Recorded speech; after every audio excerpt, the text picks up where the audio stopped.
কিরে ফারিয়া, এতক্ষণ ধরে গ্রুপে জয়েন দিচ্ছিলাম, নিচ্ছ না কেন? ভাই যে তো দেখি গ্রুপে। আমরা গ্রুপে আড্ডা দিতেছি, বলো কি হয়েছে, এতবার জয়েন দিতেছো কেন? মানে কি রে ফারিয়া, 2 দিন পরিচয় করাই দিতে পারলাম না, ওরে পেয়ে আমার সাথে এরকম করতেছো কেন? এরকম করবো না তো কিরকম করবো? তোমার কাছে কি আছে? ওর কাছে বিবেস আছে।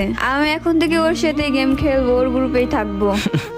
যাক, ভালো লাগলো। আমি পরিচয় করাই দিতে পারি না, আর আজকে আমার থেকে সেই বেশি আপন হয়ে গেল। আজকে বিবেজ নাই বলে এখন তাকে আপন করে নিলা। আরে ভাই যে তুই বা কেমন ভাই, কিভাবে পারলে আমার ডুয়োকে তোর করে নিতে? তো কি হয়েছে? আগে ছিল, এখন তো আর নাই। এখন থেকে আমার ডুও পার্টনার হবে বাইজিৎ। আরে ফারিয়া, কি বলতেছো এসব? প্লিজ এরকমটা করো না। আরে আজকে বিবেজ নাই তো কি হয়েছে? বিবেজ তো একদিন না একদিন পাবো, তাই না? ভাই বলে কি তুমি এরকম করবা? এই বাইজিৎ, ওর সাথে এত কথা বলে লাভ নাই, কিক মারো তোরে। যা শালা, বেরো আমার গ্রুপ থেকে। আজকে ভিভিয়াজের জন্য এরকম করলো। তোমরা সবাই লাইক এন্ড সাবস্ক্রাইব করে দিও, তাহলে আমার 1 মিলিয়ন কমপ্লিট হয়ে যাবে। আর 1 মিলিয়ন হলে আমিও ভিভিয়াজ নিয়ে ওদেরকে দেখাই দিব।